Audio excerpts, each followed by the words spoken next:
Les métiers évoluent notamment dans le secteur du bâtiment avec les nouvelles réglementations. Pour en parler, on fait un zoom sur un métier, c'est agent d'entretien du bâtiment avec le formateur à l'AFPA, Roger Ruffel. Et il y a un nouveau métier maintenant qui s'appelle agent de maintenance du bâtiment qui est proposé en formation à l'AFPA. En quoi ça consiste ce métier?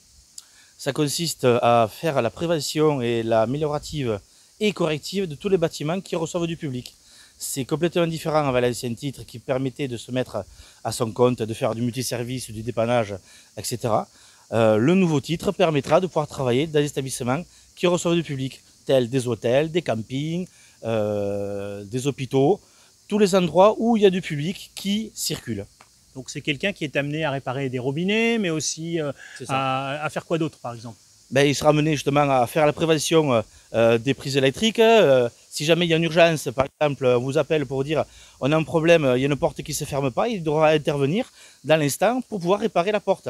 Surtout si c'est une porte qui s'ouvre automatique, il faudra bien le réparer dans la journée, surtout qu'il y a du monde qui passe. Voilà, donc on apprend ici à l'AFPA à travailler sur les nouvelles technologies, d'être tout à fait complet. Donc ça veut dire que vos stagiaires, ils apprennent aussi la peinture, ils apprennent le placo? Ils apprennent le placo, la peinture, le carrelage, les sols souples.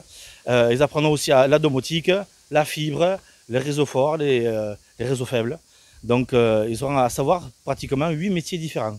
Mais ils auront l'expertise, mais pas obligatoirement le savoir-faire complet d'un titre complet de chaque métier. Mais ils auront le diagnostic et l'expertise de chaque métier. Dans l'idée, c'est qu'ils vont pouvoir préparer le futur professionnel qui viendra faire l'intervention. Ils auront diagnostiqué le problème à l'amont. Ils pourront intervenir, appeler le professionnel en question et il viendra faire l'opération juste pour faire l'opération. Ils auront qu'à contrôler que le travail était bien fait comme il est demandé. Voilà, ou savoir faire juste les petites réparations si nécessaire. Oui, de temps en temps, ils auront à faire des petites peintures, des menus travaux qu'on appelle, mais il n'aura pas à intervenir sur de grosses interventions.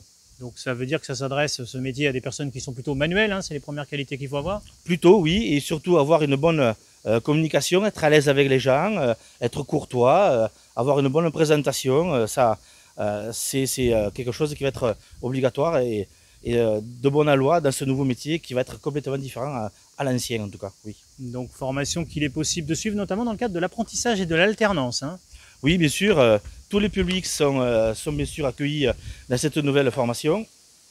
Bien sûr, les personnes qui sont reconnues travailleurs handicapés, les publics féminins, tous les publics sont ouverts à cette nouvelle façon de travailler et ce nouveau métier qui permet de pouvoir se perfectionner dans plusieurs métiers différents tout en ayant une bonne expertise et une bonne vision du travail. Avec une particularité aussi innovante et nouvelle, c'est qu'on peut aussi se former juste à quelques-unes des compétences que vous proposez. C'est ce que vous appelez les blocs de compétences. C'est exactement ça. Par exemple, si vous voulez apprendre à poser de la faïence, c'est un module qui dure une semaine. Vous venez juste pour venir apprendre à faire poser la faïence avec la pose de la faïence, connaître les différents carreaux, faire les joints, etc. Donc ça, c'est une des particularités de ce métier, c'est qu'on a la possibilité de moduler l'entièrement le métier complet. Il est complet, 6 mois de formation, mais si on veut une semaine, on prend ce qu'on a envie.